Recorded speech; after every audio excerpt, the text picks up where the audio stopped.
This page depicts the cover of issue 2 of N64 Magazine. Can you believe it was only issue 2 back then? Seems like ages ago now. The main highlight splashed across the cover is Blast Corps, with a promise of an earth-shattering 8-page review. Bit dramatic, weren't they? First, remember Blast Corps, smashing buildings with diggers and trucks, looked pretty cool at the time, although maybe a bit repetitive after a while. Then there's Wave Race, also getting some love with a review, maps and tips, always good to get some pointers on those tricky water levels. Down at the bottom they're teasing Japanese and US news and reviews, so probably some early looks at games we wouldn't see over here for ages. And they've got little boxes showing Goemon 5 Feet and Doom 64. Goemon, that's the quirky Japanese platformer, wasn't everyone's cup of tea, a bit too odd maybe. Doom 64 though, that was more like it, everyone loved a bit of demon blasting, even on the N64. Finally, they're promising to tell you the quickest way to get 70 stars and beat Mario 64. Cheeky, telling us how to rush through Mario. Still, everyone wanted to know all the secrets back then. All in all, looks like a decent issue, covers the big hitters, and a bit of the more unusual stuff too. And all for £2.95. Imagine that these days.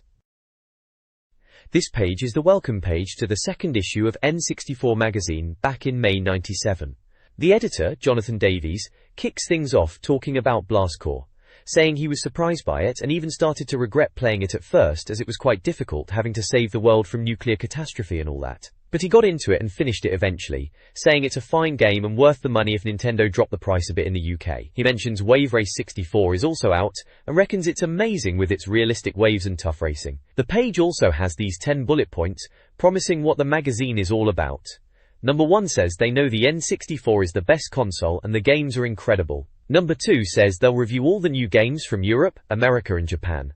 Number 3 is a bit of a boast, saying they'll only use skillful reviewers. Point 4 is about playing games properly, all the way through before reviewing them, no matter how hard they are. Point 5 says every page will be packed with tips and secrets, which sounds promising for getting through those tough bits. Point 6 claims they are independent and will say if a game is rubbish, which is fair enough. Point 7 is promising exciting pictures of new games from around the world.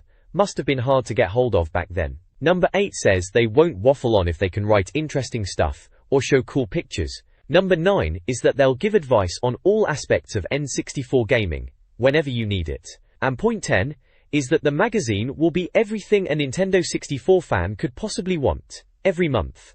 Bit of a tall order that last one, eh? On the right side of the page there's a big image of a game, looks like it's Blast Corps again, with those futuristic diggers and trucks and explosions, probably showing off the destruction side of things that he mentioned. There's also a little go, go thing with a play button, which must be a little joke about getting started with the magazine. And down the bottom there is the release date for the issue, May 1997. Right then, let's get to work and see what's inside. This page is the contents page of the second issue of N64 Magazine from May 1997. It's a proper blast from the past, looking back at what we were all excited about on the Nintendo 64 back then. The page is shouting about contents in big red letters, and we can see what's lined up in the mag. There's a section called N64 Arena, which back then was probably the reviews section, starts on page 26 apparently, and is reviewed, rated and completed. Sounds like ZY, or Zai as he probably prefers to be called, had been putting the games through their paces. Wave Race 64 is splashed across the page, that water racing game, remember that? Racing on a marine theme, and the only time whales swim near Japan. Bit of a strange comment, but yeah, Wave Race 64 was pretty slick at the time. The water effects were impressive for the N64. It's on page 28. Then there's FIFA 64. It's the N64's first footballing travesty. Find out why here. Travesty, eh? Bit harsh maybe, or maybe it was truly awful, can't quite recall. Page 40 for that one. Import Arena is there too, highlighting Japanese and American games, probably before they hit the UK, starting on page 44. Good for keeping up with what was coming over. Blast Corps gets a mention on page 44 as well. Another Nintendo game made in Blighty. Fair brings a tear to the eye. Blast Corps was a weird one, demolishing buildings with vehicles. Quite fun in its own way. Human Grand Prix is also listed, page 54, with the tagline, "Don't worry, it's by human. You racing cars. Phew." Bit sarcastic that, maybe it was another racing game overload at the time. And finally, Doraemon, on page 52, life's tough if you're a blue atomic cat. Doraemon, the Japanese cartoon character, that's a bit unexpected, probably a game based on that. Anli. So yeah, that's the contents page, giving you a quick look at what was inside N64 Magazine issue 2. Wave Race 64 and FIFA 64 were the big hitters it seems, alongside a look at some import games, and Blastcore and the others. Takes me back, this does. This page showcases the latest happenings in the world of Nintendo 64, back in May '97. Up top in Planet 64 they're talking about Doom 64 getting a new lick of paint and being fantastic, which sounds alright. Gomon is mentioned, with someone called Will frothing strangely about it, whatever that means. Star Fox 64 is getting some more coverage, apparently with 4-player shoot-'em-up action, which could be a laugh with mates. Then there's a bit about Nintendo's healthy profits, and the Tokyo Game Show being a hit, and something about loads more accessories you could always do with more gadgets, couldn't you? And a vague coming soon bit to tease what's next. Moving down, it's the N64 how-to section, which was always handy. Looks like guides for getting all the keys in Turok, and bits of the Chronoceptor. Good luck with that, Turok was a beast. Then getting all the challenge points in Shadows of the Empire in the first 5 levels. Those stealth bits were a bit tricky, weren't they? Then getting 70 stars in Mario 64, the fastest ZY, pronounced Zai apparently, is timing people with his stopwatch for that one, bless him. Next up, Team 64, introducing the magazine staff. Jonathan Davies is pictured in a hard hat, apparently preparing for Blastcore by hanging around building sites bit dedicated, or just mad. Will Overton, also in a hard hat, seems to be obsessed with Japanese culture, and Doraemon reckons Koei's Mahjong 64 might rival Konami's Mahjong Master, each to their own, eh? James Ashton, another hard hat wearer, is apparently deep into Shadows of the Empire and excited about Castlevania 64, and gets twitchy if he sees a running tap odd fella. Tim Weaver, you guessed it, hard hat, wasn't too impressed with Doraemon, and they're getting him soap for his birthday, sounds like he needs it. And finally, ZY Nicholson, no hard hat this time. He's been working on the Mario 64 guide and seems quite pleased with himself, offering to time people getting 70 stars fair play. They say the team might look a bit weird, but without them, it'd just be blank pages, which is true enough. Meniko Orrington no. Over on the left there's From Cards to Carts, a quick history lesson about Nintendo going from playing cards to video games giants, a bit of a how they grew story. And at the bottom right, Regulars, listing the usual bits in the mag like Tips Extra, Club 64, a directory of every N64 game reviewed, subscription info and a sneak peek at N64. Issue 3 feet, always something to look forward to. Standard magazine fare, really. This page is a look at Doom 64, right when it landed in America. Just out in America. Here's our first impressions of the best Doom yet, is the headline screaming at you. Of course, back then, any new Doom was a big deal, especially on a console like the N64, which was still relatively new. The page is mostly about first impressions, and it highlights a few things. They're saying it's got new graphics for the weapons, but reassuringly they do the same job as before. Good to know, eh? No need to relearn how to blow away demons. They reckon the double-barreled shotgun is still the best weapon, which, let's be honest, it always was in Doom. There are screenshots dotted around the page. One shows picking up a box of bullets, another shotgun shells. Gameplay stuff, you know the drill. There's a mention that Doom 64 has this new thing where monsters materialize out of thin air, which sounds a bit spooky even for Doom. And those blue health bottles apparently are just for show. Decorative but nearly useless, they say, with a bit of a wry tone. Right then, health, that doesn't really help.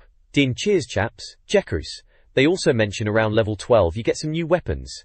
Keeps you going, I suppose. The big picture on the page is of a pretty nasty looking demon, all red and teeth and claws. Standard Doom fare really, but maybe a bit more detailed for the N64. Checkers. Overall, it's a typical first look type of thing, just letting us know what to expect from Doom 64, on the Nintendo 64. Sounds like it's still Doom, just shinier, and maybe with a few new tricks up its sleeve. Looking at it now, it's a bit of a nostalgia trip, remembering when we were all excited about polygon counts and new sprites. Good times. This page from the magazine, it's talking about Doom 64, makes sense as it's page 7 in a magazine from May 97. They've got this big headline, 40M here be monsters, a bit dramatic, probably referring to 40 million sales of Doom games or something, and definitely playing up the monster theme. They start off by saying everyone's played Doom in some form or another since '94, even on the old SNES with the FX2 chip, going on about it being the first-person shooter, and without it we wouldn't have had Quake, Duke Nukem or Turok, Dinosaur Hunter. Bit of a reach maybe, but Doom was definitely a big deal back then. The mag seems a bit sniffy about old games being ported to the N64 from less powerful consoles initially, but their view changed when they actually saw Doom 64. Apparently the designers really went to town on it to make it special for the N64. They wanted new levels, better speed, revamped sound effects, and scarier monsters. They say the good news is, for the most part they delivered. There's a screenshot of some in-game level. Looks a bit brown and blocky, typical Doom really, but they're saying Terry Conrad would be proud of the decor in this bit. Sounds a bit sarcastic, maybe he's an interior designer or something. Another screenshot shows the plasma rifle. They mention it makes a reassuring THZZFZ noise. They even joke about turning off the lights and drawing the curtains to play, making it sound a bit much like, "Do you really need a tan anyway?" Bit cheeky. They're saying Doom 64 is different as it's built for the N64, not just a port, and it's designed for single player, unlike the original Doom levels which were often made with deathmatches in mind apparently. These levels are supposed to be about suspense and testing you against the computer, not other players. Midway, who did this version, added bonus puzzles and secrets with clues and rewards apparently. Graphics-wise, they reckon it's the fastest Doom yet, which is good. They're really pleased with the analog stick control for movement, saying it's perfect for precise movements, and even jumping. The textures and interactive objects are more varied, and have that special N64 quality, meaning no pixelation when you get close to stuff. Bit of an exaggeration, but I get what they mean. They conclude that Doom 64 is the most convincing of all its incarnations, and slapped a go verdict on it, so they must be quite impressed in the end. Says it's out now in the US and coming to the UK in May. Yeah, remember waiting for that one to arrive. Good times. This page from N64 Magazine, issue 2, takes a peek at the upcoming Doom 64. It's a future look piece, so they're giving us the early word on it. The main article is about the monsters in Doom 64, and it's called Monster Makeover. They reckon the biggest improvement is the monsters themselves, which, let's face it, in the old Doom games were a bit basic, sprite scaling and all that. They mention games like Turok and Quake have raised the bar, and now monsters are polygon-based, which means smoother movement and being able to see them from any angle. Fancy that. Apparently Doom 64 keeps the sprite style but reworks them to be more frightening cousins of the originals, not just blurry pixels when they get close. They mention the disturbing quality of suddenly changing their perspective. Sounds a bit ominous. They compare it to Turok, where enemies run towards you, giving you less time to react. Doom 64 enemies are described as more sedate, giving you time to blast them at your leisure. But apparently when you flick a switch you still get a whole horde coming at you. The review goes on about how Doom 64 is still unmistakably Doom, even with the reworkings and tweaks. They love the music, calling it indescribable, and saying it's key to the oppressive atmosphere, which is what Doom's all about. They reckon it's likely to be an N64 classic, and give a nod to Midway for putting in the effort instead of just relying on past glories, having a little dig at Mortal Kombat Trilogy there. Cheeky. They promise a final verdict next month after playing it through to the end. Rawr. There are little boxes describing some of the monsters. The zombie is backpacking pistols and shotguns, and you can nick their ammo. The imp has had a graphical change, still throws fireballs though, naturally. Demons are described as nasty cousins, and partially invisible, only working up close. Then there's the lost soul, a floating skull, which is much faster and tougher than before. Crikey. There's a couple of screenshots too, one of picking up a box of shells, classic Doom stuff, and another of a level. And there are some Midway hints. One says, "Keep shooting. About the best tip we can give, hardly rocket science." The other one is, "Find the blue key, and open the blue door." It's as complex as that. Bit sarcastic there. Bow. Overall they seem pretty positive about Doom 64, and the monster changes. Sounds like they're looking forward to the full game. Me too actually, might be alright this one. This page depicts a preview of Doom 64 from N64 Magazine, focusing on Level 7, Research Lab. It's titled, "Where Am I?" which is a fair question when you're lost in a Doom level, I guess. They're showing off the map of Level 7 and giving a bit of a walkthrough. Seems every level is designed for single player, which is probably a good thing considering split-screen deathmatches on consoles can be a bit of a blurry mess. We get a look at some of the classic Doom beasties. First up is the Cacodemon, described as a floating red cauliflower. Bit harsh, but they do fire lasers from their mouths and cackle like witches apparently. Then there's the Hell Knight, plasma-firing teddies, in green and red versions, with red being much harder. And finally, the Mancubus, or Bernard Manning, with chain-fed rocket launchers. Bit of an odd comparison, but okay. They recommend plasma or chain guns for dealing with Mancubi. The walkthrough itself is about finding keys. Looks like you start in a room with no monsters. Lucky you! Then it's off to find a blue key, which involves finding a switch to raise a drawbridge. Classic Doom puzzle stuff. They found the blue key, and now they're off to find red and yellow keys hidden somewhere else in the level. Result: one blue key is yours, they exclaim, like it's some amazing achievement. Chuckle. Kagorel. Looks like next issue they'll be reviewing more Doom 64 levels. Can't wait, the page says at the bottom. Alright Zai, calm down, it's just Doom. Still, it does look pretty good for the N64, doesn't it? Reminds me of the good old days blasting demons. Proper cathartic stuff. This page is a look at the upcoming Goemon game on the N64, which is called Ganbare Goemon 5, or something like that. They are saying go for it Goemon, which sounds a bit cheesy. It's from Konami, so you know it will probably be decent quality.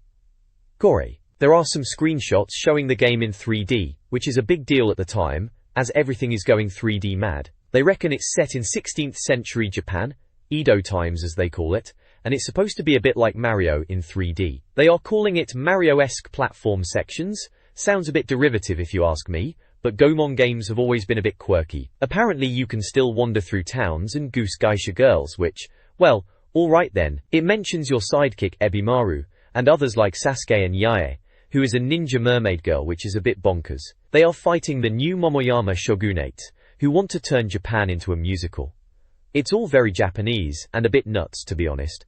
The reviewer, ZY, reckons it might be like a Mario clone, but hopes it's got its own thing going on, with two-player minigames like Gradius, XXX and GTI Club. They also mention Legend of the Mystical Ninja, which was the first one we got over here, though they admit the translation was awful. They seem to think Goemon 5 is going to be a bit mental but promising, and they'll be following its progress. Sounds like typical N64 fare, jumping on the 3D bandwagon. This page depicts a preview of Ganbare Goemon 5 for the N64, or Goemon's Great Adventure as it was known in the UK, under the title, Prepare for Impact. It's talking about Goemon Impact, this massive 60-foot robot piloted by Goemon and Ebisumaru. Because why not have mechs in Edo period Japan? The screenshots show classic Goemon platforming action, with the little fella getting hit by a bad perm spell in one shot and blowing things up with his pipe in another. They even mention the scaled-up pipe for Goemon Impact, which sounds properly bonkers. There's a bit about a kabuki mech that's after your sushi, and the suggestion to power up Goemon Impact to sort him out with giant metal fists, or by blasting him with coins, which is a bit of a Goemon trademark in it. The reviewer, ZY, mentions this new 3D perspective in the game but reckons it's like a flatulence dance compared to the original SNES games, which is a bit harsh but fair enough. Early 3D games had their quirks. The page also has a release date of summer 97 for Japan, and TBA for the UK, so back then we were still waiting to see if we'd even get it over here. Simpler times. It's all part of the to be continued section, promising more Goemon news and pics in the next issue, classic magazine cliffhanger stuff. This page depicts a preview of Star Fox 64 from Japan. Looks like it's getting close to release. Exciting times back then for N64 owners. They're showing off some new screenshots of Fox, Slippy, Peppy and Falco in their R-Wings, ready for action as usual. The article talks about how much better the graphics are looking compared to the old SNES Star Fox, which is a given really, and that the bosses are now massive robots. Apparently there's a 3D spinning star map, which sounds a bit fancy. Fox can do loop-the-loops and sideways rolls. New maneuvers for the R-Wing, they're making a big deal about it. Okay. One thing they're really pushing is the voice acting. They've sampled loads of speech and there are 20 characters with different voices, even including old mates like Bill and Wolf. They reckon we'll actually understand what they're saying this time, unlike the old game where it was all a bit wibbly-wobbly, and you had to read the text. Thank goodness for that, There's a little box showing the release dates, April for Japan, and then ages for us, in the UK, August they say. Typical. We always got it last. Oh, and there's a note about the screen layout being tweaked, with a bigger score in the corner. Riveting stuff. And you can apparently roll your tank with the shoulder buttons, if you're into that sort of thing. Overall, Star Fox 64 is shaping up. Let's hope it lives up to the hype. We were all desperate for a good shooter on the N64 back then, weren't we? This page from the magazine looks like it's previewing Star Fox 64, just before it came out back in '97. Can't believe that's so long ago now. Anyway, it's got a whole section dedicated to the missions in the game. Guryai. It kicks off by explaining the story. You know, the usual Star Fox stuff in the Lilat system, Corneria being Fox's home, and that gorilla-like baddie Andros causing trouble again. Apparently the map is all 3D this time, which was pretty swanky for the N64 controller, wasn't it, Worry? First mission they talk about is Corneria, naturally. Sounds like it's the tutorial level, easing you in, with General Pepper and Peppy giving you tips. Peppy's still yelling at you to brake, bless him, using the bottom C button. Screenshot shows the R-Wing flying over some classic Corneria architecture. Warinte. Then there's Sector X. Apparently Andros is building some sort of superweapon there. This level is all about space combat, taking on hordes of Andros's fighters. The screenshot looks like a bit of a chaotic space battle with laser fire everywhere. Next up is Titania, where poor old Slippy has crashed on this robot-infested planet. Sounds like you have to switch from your R-Wing to the Landmaster tank for this one, which is a change of pace. The screenshots show the Landmaster tank battling it out in a desert environment. They even mention the sand being thrown up by the tank tracks, bit of detail there, eh? And then there's a bit about the 4-player mode. You can battle your mates in R-Wings or Landmasters, which sounds like a right laugh. They're showing some screenshots of the 4-player mode on a pyramid level. Looks a bit mental, all those ships on screen at once. Recce. Right at the bottom it says to be continued, and that there's going to be a big review in the next issue. So this is just a little taster to get us all excited, I suppose. Looking at this now, it's hard to believe how hyped we were for this game back then. Graphics weren't exactly mind-blowing compared to today, were they? But hey, it was Star Fox on the N64, we were always gonna lap it up. This page depicts an article from an N64 magazine, looks like issue 2. It's all about the Tokyo Game Show Spring '97. Right then, let's have a read. The headline screams, "Go! Go! Show" in big letters, and it's a report straight from Japan, by Game Japan and Rekisha Corp, whoever they are. Apparently this Tokyo show is held at the Tokyo Big Sight Place, and it was in April, from the 4th to the 6th. They timed it for the Japanese school holidays to get all the kids in. Sneaky. They reckon it's the biggest games event in the Far East. Sounds massive, covering loads of space and pulling in companies showing off hundreds of games, 459 in total. Blimey. It's grown a lot since the first one apparently, and this time they had over 120,000 visitors. Madness. It wasn't just N64 stuff either, it was showing all sorts. PC games, online games, even though online gaming was still a bit niche back then, wasn't it? Portable games. And those Tamagotchi things and Tetris keyrings were there too. They were trying to show off all games platforms, not just Nintendo's own stuff like their Shoshinkai show. There's a little comment bubble that says Castlevania looked utterly great. Well, Castlevania was always pretty good, especially on the SNES, so no surprise there. They reckon the N64 show was a bit lacking in action though. Bit quiet maybe? Nintendo themselves didn't have a massive presence, preferring to focus on their own Shoshinkai show later in the year. They reckon only about 25 new N64 games were on show. PlayStation had about 45% of the games on display and Sega Saturn around 31%, so N64 was a bit behind in terms of quantity at the show then. They did find some decent games though. They mention Enix's Go Go! Troublemakers, saying it was nearly complete and won them over. Never heard of that one, must have been a bit obscure. Shenmue.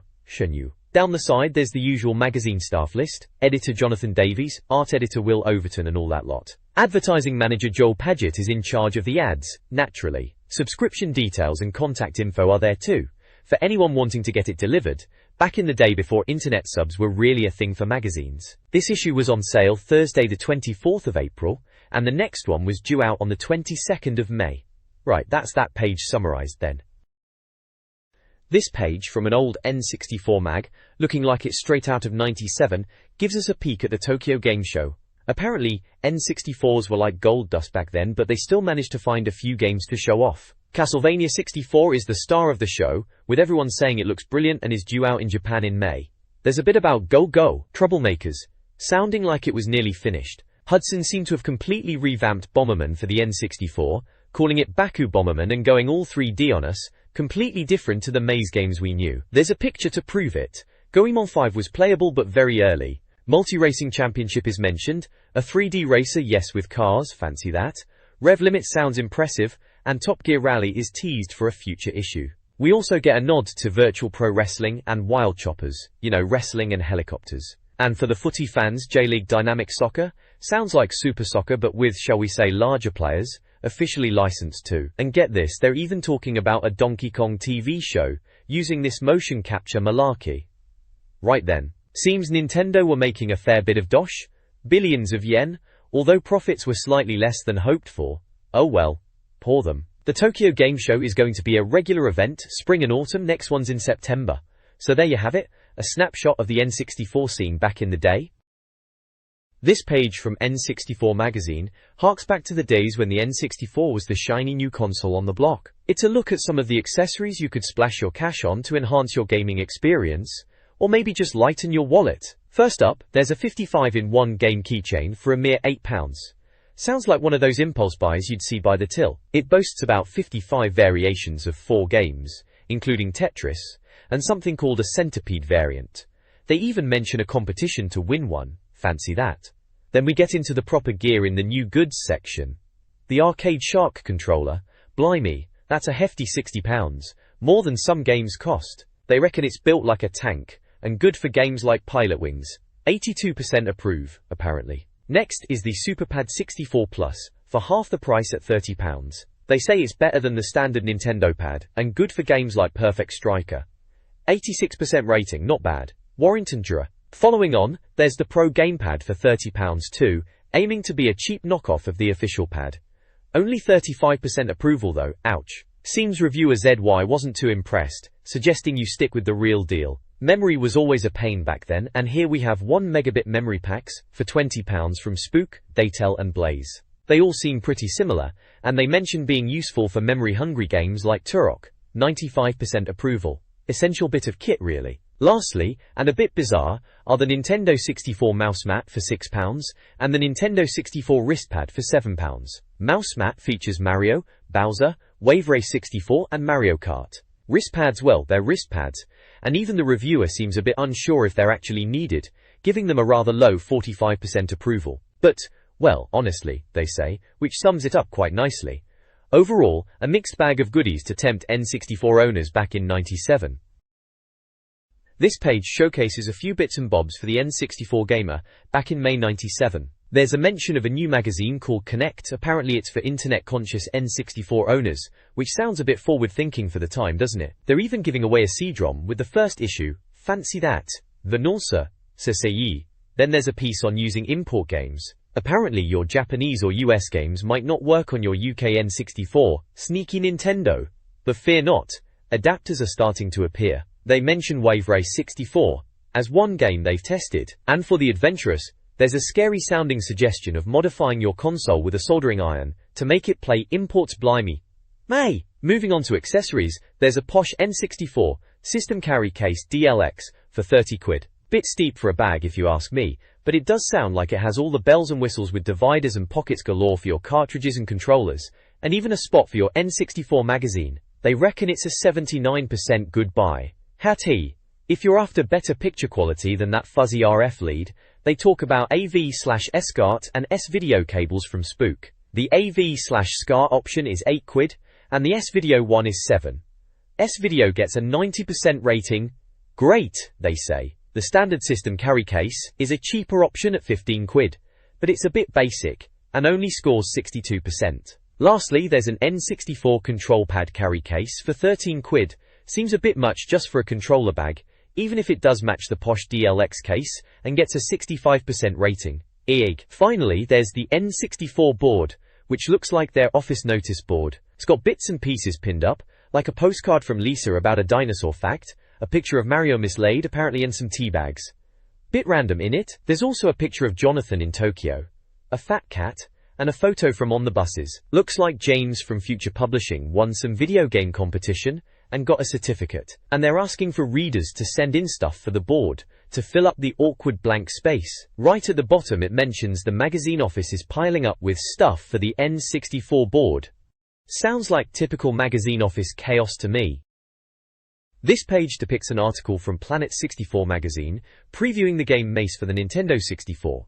It's titled, Saturday Fever, which is a bit much, isn't it? It seems they're quite excited about this fighter coming to the N64. The article starts by saying there's loads of excitement for the N64, so much stuff coming they can't fit it all in the magazine. Classic magazine hype, eh? If you can't see the game you're looking for, they suggest checking out the listings on page 25. The game is Mace, and it's described as a nod to PlayStation's Soul Blade, promising beat MUP action. Apparently the N64 version is already securing praise, and Atari and Midway are making a courageous attempt to make an almost exact arcade conversion, which was always the dream back then. Arcade quality at home. The reviewer, Zai, reckons it's going to be entirely 3D Virtua Fighter 3-like. They reckon this is a good thing. Kari.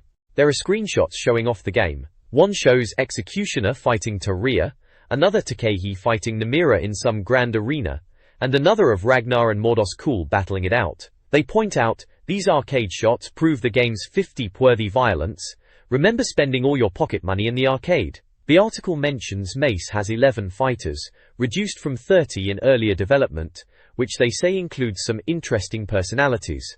They list a few: Lord Deimos, the pierced-nippled battle-axe bloke, Executioner, Al-Rashid, Takehi the Samurai, Bloodaxe, Mardoskol, Xiao Long, Countess Tira, Koyasha, and Namira. And apparently there are 2 bosses as well, Grendel and Asmodeus. The reviewer seems impressed with the backdrops, calling them interactive stages. They mention the arenas are gorgeous and enough excuse for copious salivating. Blimey, a bit strong, aren't they? They mention stage hazards like spikes, quicksand, and acid. Apparently Mace boasts over-muscled fleshy bits, and the N64 version is looking very close to the arcade. They even point out reflections on Lord Deimos's backside, bit weird, but alright. They finish up saying Mace is shaping up to be a fantastic entry for the N64 beat MUP scene, and should satisfy starving fight fans who've been denied titles so far. A bit over the top, but I suppose they've got to sell magazines somehow. Sounds alright though, might be worth a look when it comes out winter '97. Published by Atari/Midway, 12 players, and 64M cartridge. This page is all about fighting games on the N64, which was pretty exciting back then if I remember rightly. Not a massive amount on the shelves yet. First up is Dark Rift, apparently from Victokai. They're saying it could be just what the N64 needs, as there weren't many 3D brawlers around at this point. They mention it's got a familiar backstory but don't go into detail. They reckon if you like Tekken you might like this, as Kronos are involved. Not sure they were exactly known for killer fighting games though, were they? Still, they're talking up the fast gameplay, cool character designs with demons and monsters, and a decent combo system. They've even got projectile attacks and weapons, which sounds like fun. They seem cautiously optimistic it could be a good game, if it's as good as what it's based on, which is a bit of a vague compliment if you ask me. Then we've got a piece about Mortal Kombat 4 Feet and MK Mythologies, from Williams. Big news this month is MK4 coming to the N64, in full 3D, which was a big deal. They reckon it's going to reaffirm the series' elite status a bit strong. Maybe it was still Mortal Kombat at the end of the day. They say it's looking good from the intro shots they've seen, scorpions in it, and they mention a roving camera, and 3D shapes for characters like Raiden, Sonya, Blade and Liu Kang. Sounds like they are trying to make it sound impressive. MK Mythologies is also mentioned. Turns out it's not an RPG as rumored, but an action-adventure game, like Final Fight. They're saying it's got 30 characters and cinematic sequences. No pictures yet for Mythologies, but they think the description sounds good. They're breathfully baited, which is a bit much, isn't it, for another Mortal Kombat game? Still, they're hopeful, saying it could be a bold step for Midway. We shall see. This page from an old N64 mag, issue 2 it looks like, is previewing some fighting games coming to the console. First up is War Gods from Midway. Remember that one? They're saying it's out in the US in May '97, but no date for us Brits yet. Apparently purists won't be queuing up, but it's not at all bad according to ZY, the reviewer chap. It's trying to be a bit like Mortal Kombat with the button layout and special moves, and it didn't exactly set the arcades on fire apparently. Next we've got Street Fighter 2 EA. Now that's more like it, innit? Capcom of course, and again no UK date yet. The American correspondent seems proper hyped. Reckon it's gonna be a 64DD game even. Remember all that 64DD talk that never really went anywhere? Anyway, Street Fighter 2i on the N64, that was something to look forward to. They're promising new combos, blocking moves and characters, all the usual good stuff. Warranter. Lastly, there's Clay Fighter 63 1/3 from Interplay. June '97 for the US release on this one. This one's always been a bit of a laugh, tongue-in-cheek fighter. They're showing off some of the daft characters like Hobocop, Sumo Santa and Boogerman. Remember him from that platform game? They're saying the 64-bit version should be better than the SNES ones, and hopefully get some decent reviews this time. They mention breakable backgrounds and claymation-style graphics, and that it might just be what the doctor ordered for a humorous beat-em-up. Yeah, Clay Fighter was always a bit of a giggle. This page depicts previews for a couple of upcoming Nintendo 64 games, Body Harvest and ED. First up is Body Harvest, described as being from DMA/Nintendo, which of course we know now as Rockstar North, those cheeky chaps who later gave us Grand Theft Auto. Apparently, they were invited to see a very early version of Body Harvest, but weren't allowed to take screenshots. Typical. The reviewer, ZY, describes it as evolving from a straightforward shoot-'em-up to an action RPG, where you can use vehicles and everything in a specified area, which sounds a bit different from what they initially thought. They mention there are 130 land, sea and air vehicles, even ice cream vans and fire engines. The reviewer makes a joke about Invasion of the Body Snatchers style extraterrestrial hijinks. A bit of a mouthful that. Graphically, it's called workmanlike performance. Not exactly glowing praise, but they do say it gets pretty darn exciting. There's a screenshot of an orange-suited bloke legging it from a fire engine, and another of a chap facing some purple spider-like creatures. Classic N64 polygonal graphics, eh? Then there's ED from Ubisoft. This one sounds a bit more light-hearted, emanating from the same French development house as POD, another game mentioned. ED is an action-slash-adventure game with great comical characters and a light-hearted storyline. They say it might appear on the 64DD, Nintendo's disk drive add-on, but Ubisoft wouldn't confirm or deny it. The reviewer notes, the game's appearance at E3 in June should give more concrete details. There's a screenshot of a blue watery environment, a bit abstract looking, but colourful enough. Both games are slated for release later in '97, Body Harvest in summer, and ED in autumn. Big things are expected for Body Harvest apparently, and ED is supposed to provide a motorway of concrete detail at E3. Sounds like typical magazine talk, a bit vague but trying to get us hyped. This page showcases a bit of dinosaur hunting action and some futuristic racing, proper N64 style from back in the day. On the left, there's a big picture of a rather menacing looking weapon and some bullets, alongside some strong words about Turok Dinosaur Hunter being unleashed on the N64. It's making a bit of a statement about the game being violent, saying, by the time you finish reading this, another Torosaurus will have been senselessly slaughtered. A bit dramatic in it, it talks about men with automatic weapons slaying dinosaurs, and questions the imagery and propaganda, which is quite heavy stuff for a games mag even back then. On the right side there's a preview of a game called Extreme G. It's got some screenshots showing futuristic bikes racing along what looks like a roller coaster track. The reviewer, Zai, reckons it might have a rubbish name, Extreme G, but admits it looks spectacular. Acclaim are the company behind it apparently, who also did things like Alien 3 and George Foreman's KO Boxing. A bit of a mixed bag of games there if you ask me, some good, some not so much. They're comparing it to Wipeout, saying it's a Wipeout lookalike, which was pretty much the benchmark for futuristic racers at the time. It's mentioned that it's being developed by Probe, those Mortal Kombat trilogy dabblers, so that's interesting. They reckon it's promising, talking about hoverbike control and 12 tracks in a roller coaster-like structure. They also mention weapons like control swap missiles and phosphor flares, so sounds like it's got a bit of combat racing going on too. They're even claiming it's going to have a Mario Kart-style 4-player mode. Bit bold of them. They think Blighty Boys Pro believe it's faster and smoother than Nintendo's kart racers. Early days yet, but they seem to think it looks and moves well, and could be something good for the N64. Summer of '97 release they reckon, we'll see about that. Overall, a fairly standard preview page really, hyping up the new games, coming to the N64. This page depicts a couple of game previews, typical stuff for a gaming mag back in '97.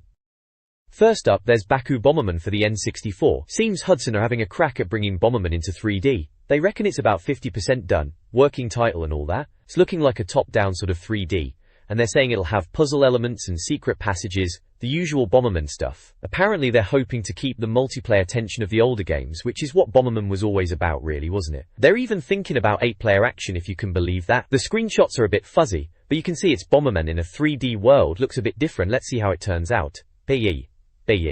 Then there's Hexen. Now this was a PC game originally, a bit doomy, first-person shooter with fantasy bits. They're bringing it to the N64, with 4-player split screen. Which was always a laugh, wasn't it, cramming everyone around the telly for some split screen action. They mentioned Doom 64, Turok 2, Quake 64 and GoldenEye as being in development at the same time, so looks like the N64 was going to be FPS central. They reckon Hexen is about 70% done and looking good.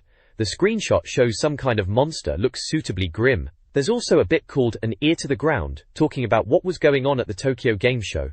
Konami showed off Castlevania 64, which everyone was waiting for. Apparently they've got another 3D game, called Battle Dancers. Nintendo was still working on Yoshi's Island 64, and Air Ride for the summer, and a new 64DD game, Jack and the Beanstalk. Sounds a bit odd, that one. Rare was still being secretive, but word was, they were working on a 3D Donkey Kong Country game, and a racer called Dream. EA are finally getting on board with the N64 apparently, doing sports games, and 3DO are also jumping in with Battlesport 2 and Return Fire. Namco's plans for the N64 were a bit up in the air, though they were doing a baseball game and an RPG, but no Tekken 64 mentioned, which is a shame. Overall, it's all the usual preview guff, but you get a flavour of what they were expecting on the N64 at the time. This page depicts an article from an N64 magazine. Looks like it's about RPGs. The big headline grabs your attention. Tell me about your mother. Cheeky, eh? It's all about Mother 3, Chimera's Forest, which was supposed to be Nintendo's big RPG on the 64DD. Remember the 64DD? Never really took off, did it? Yo. Anyway, they're teasing us with info after what they call a taster last month. Typical magazine stuff. Apparently Will Overton went off to find out more from the creators. They don't give much away in the article itself. Classic Nintendo, keeping things close to their chest. They mention its turn-based combat, which isn't a surprise considering Earthbound on the SNES was. They're being all mysterious about the story, saying it'll have new gaming experiences and avoid repeating story elements from the previous games. Right then, we get a subtitle, Chimera's Forest. Sounds a bit spooky. The screenshots they've got here show some odd-looking characters in what looks like a forest setting. There's one with a snowy scene, and some bizarre creatures. Another looks like a dense forest with some peculiar fellas wandering about. They mention characters like Luca, Duster, and Salso, who are apparently in this Chimera's Forest area, and enemies called Buhi, Buhei, and Boo Warriors. A charming bunch, I'm sure. The reviewer mentions a batty professor called Luca, who likes holeless donuts, and a giant pig army. Sounds like classic Mother series strangeness, to be honest. If you remember Earthbound, it was certainly a bit out there. They reckon Mother 3 will be just as bizarre and off the wall as the previous ones. Well, we'll see about that, won't we? Time will tell if this 64DD thing actually gets anywhere, and if Mother 3 will live up to the hype, modest as it is in this preview. This page from N64 Magazine, issue 2, I reckon. It's got that classic look about it. Big red arena taking up half the page, proper 90s design that is. Seems they were having a look at Wave Race 64, that water racing game. Remember that one being quite impressive at the time with the water effects, although looking at those screenshots now it's a bit blocky, isn't it? Still, was fun to blast around on a jet ski back then. Siri. Then you've got some kind of orange robot chap at the bottom holding a couple of flags, a US and a Japanese one. Import, it says in big blue letters, so probably something from Japan then, fancy. Underneath it says Blast Core S and don your hard hats for Rare's destructive puzzler. Blast Core, yeah, that was a bit of a weird one from Rare, wasn't it? Puzzle game, where you smash stuff up? Sounds about right for them. Page 44 if you're interested in reading about that apparently. Overall, looks like a typical page from an N64 mag from back in the day. Bit of Wave Race, bit of something a bit different with Blast Core. Good times, simple times. This page depicts a review page from an old N64 magazine. It's quite funny to look back at now. Right at the top, there's a little snippet about Wave Race 64, remember that one? Apparently, reviewer ZY insisted on playing it in an elderly wetsuit, and the smell of hot rubber was, shall we say, memorable. Goodness me. Then the main event is FIFA 64, and it's not pretty. Disaster, it proclaims, branding it a big-name stinker. Crikey, strong words. Seems they were not impressed with this first foray of big football onto the N64, saying it stinks and should be sent back. Over on the right, there's an N64 guide to scoring. Explains their rating system, ranging from 85% and above, which are star games, the top tier, right down to 190%, which they hope to never explore. Quite dramatic. The scoring breaks down into categories like visuals, sounds, mastery, lifespan, and the final verdict. Fair enough, I suppose. Standard review stuff back then. Down at the bottom there are a couple of smaller game reviews. Doraemon, described as a Mario clone, and they reckon it's only okish, bless. And then there's Human Grand Prix. Despite some technical shortcomings, they seem to have enjoyed a virtual trip around the Monaco circuit with someone called Tim Da. Finally, there's a little box about playing import games, mentioning Japanese and American versions, and how you needed special kit or modified consoles to play them on UK machines. They promise more news on that next issue. So, overall a mixed bag, a bit of a savaging for FIFA 64, a scoring guide, and a couple of other game mentions. Classic magazine stuff, from back in the day really. This page depicts a review of the N64 game, Wave Race 64, smack bang in the middle of the magazine. It's got that classic bold headline asking, could this be the first totally immersive racing game? You know, typical magazine hype back then. They're going on about the water effects, properly frothing about it, saying, come on in the water glub blub. Glub. Bit much lads, but you get the idea. There's a little intro piece, where the reviewer, some bloke called ZY, is waffling on about how to describe the water in the game to us readers. Apparently they were thinking of sending out little sachets of salt water with the mag, can you believe it? Madness. Anyway, ZY says to check out the N64 video review from last month, saying it's not just a game on water, but a game about water. Deep, eh? Decal. There are a couple of screenshots showing the game. One is a close-up of a jet ski with a rider in red and white, and another game screen showing some in-game action with the player in third place on a jet ski. You can see the speed and lap times and all that jazz. It's all very colourful and bright, classic N64 look. Yeah, Wave Race 64, it was alright back then, wasn't it? The water did look pretty good for the time, I suppose. Immersive? Bit of a stretch, but it was fun for a blast with your mates after school. This page from an N64 magazine is all about Wave Race 64. Takes me right back to May '97, this does. Wave Race 64, one of the early N64 games, must have been, or at least felt like it. Massive hype around the N64 back then, of course, and this game was probably meant to show off what it could do. You've got your screenshots here, showing the gameplay, jet skis bouncing on the waves, and those slightly odd-looking characters, one with a green helmet and another looking like a duck with shades. Bit goofy if you ask me, but hey. N64 star game it says, so they rated it highly. 64 race is splashed across the page in big blue letters, can't miss it. 55 quid, blimey. Games were a bit of an investment back then, weren't they? 64 meg cartridge, state-of-the-art stuff at the time. Controller pack backup and all that. Go go, it shouts. A bit enthusiastic, eh? Yeah, Wave Race 64, solid enough game in its day.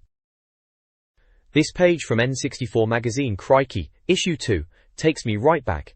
It's all about Wave Race 64, remember that? They're calling it oddly similar to Stunt Race FX, which is a bit of a reach, isn't it? They're focusing on the single-player side of things here in game modes. First up, there's Championship. Sounds grand, doesn't it? ZY, the reviewer, is saying it's a solo tournament where you pick your racer and they all have their own little quirks. Apparently you need a bit of strategy to catch up if you fall behind, which is fair enough, and they're going on about points and qualifying for races. Seems pretty standard championship stuff, split into leagues of difficulty. Apparently there's even a reverse league on expert, which sounds like a right laugh or a pain, depending on how you look at it. Then there's Time Trial. They're saying it's surprisingly addictive, more about course tactics and reflexes. Like Mario Kart, they reckon, in that you're always trying to beat the best time. They're even suggesting sending in your times to the N64 office, so they can share tips and tricks. Very community-minded of them, eh? Next bit is about courses. 7 island courses at first, including a training level. You unlock more as you go. They specifically mention Sunny Beach. Calling it uneventful? Bit harsh maybe? But they do say it's good to get used to fast straights and tight turns. And they mention silver mines in the water, not expecting them to actually explode though, sadly. Apparently the waves can help you over them, so you need to watch the tide. Sounds a bit more involved than just a simple oval then. Oh, and there's a profile for Ayumi Stewart. American, 21, female. Not the most powerful but quick starts. Apparently she's a bit wobbly and easy to tip over if you bump into anything. Good for beginners, they reckon, but maybe not for the long haul. Custom options section mentions her acceleration is great, and beefing up the engine is a good idea. Increasing grip makes her less prone to spinning out but slows you down. They're just saying wax the ski and pray. Handy Stewart bit, they give her handling +2, engine +6, grip 3. Saying she's good for novices in championship and 2-player, and that your mother would probably approve. Bit cheeky that. Nintendo and hapless blondes, they say. Bit of a culture gap jab there from ZY Do Air.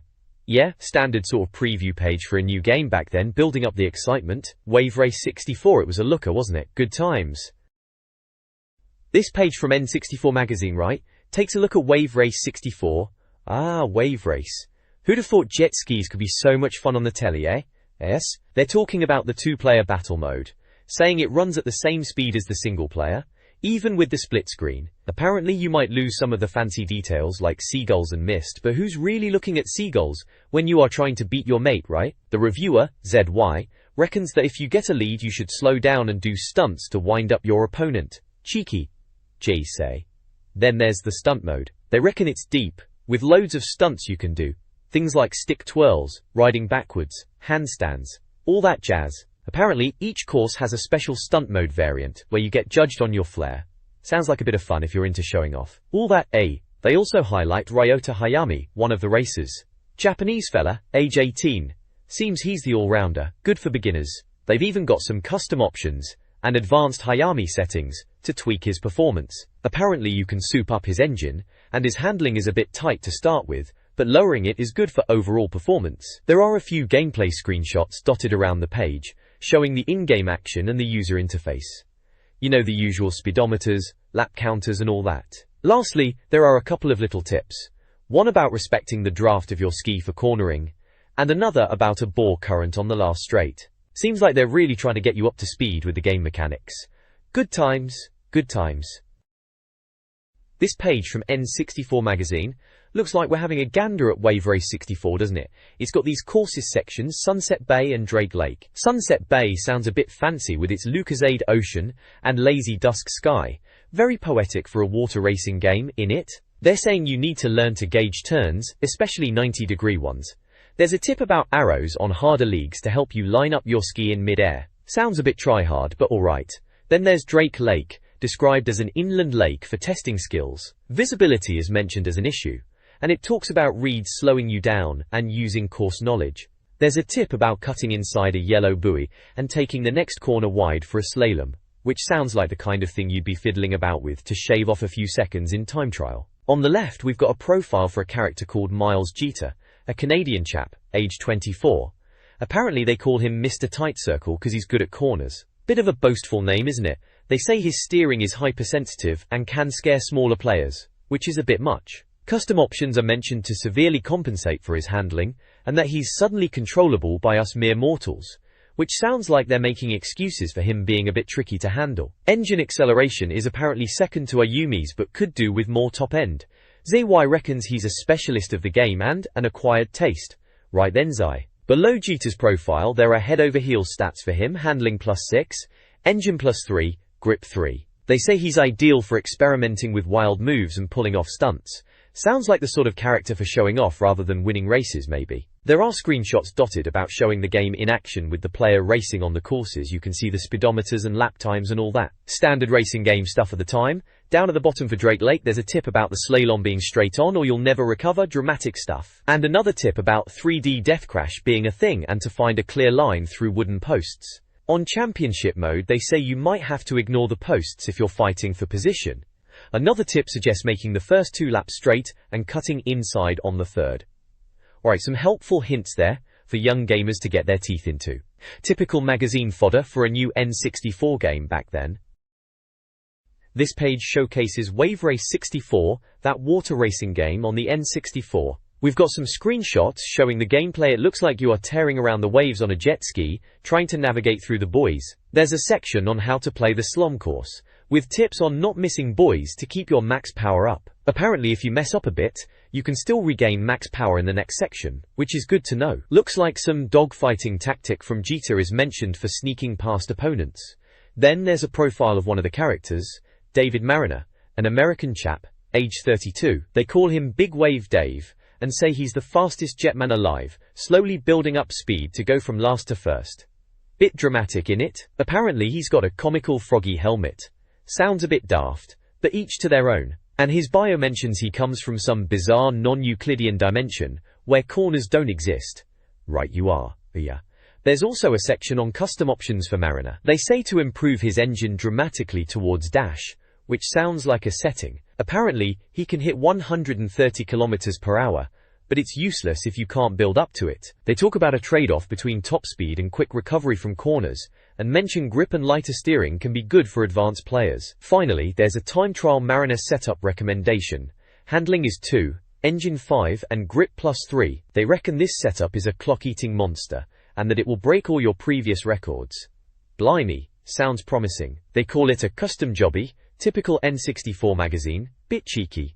They're recommending trying it out in championship or time trial mode, naturally. Good old Dave Race 64 more like.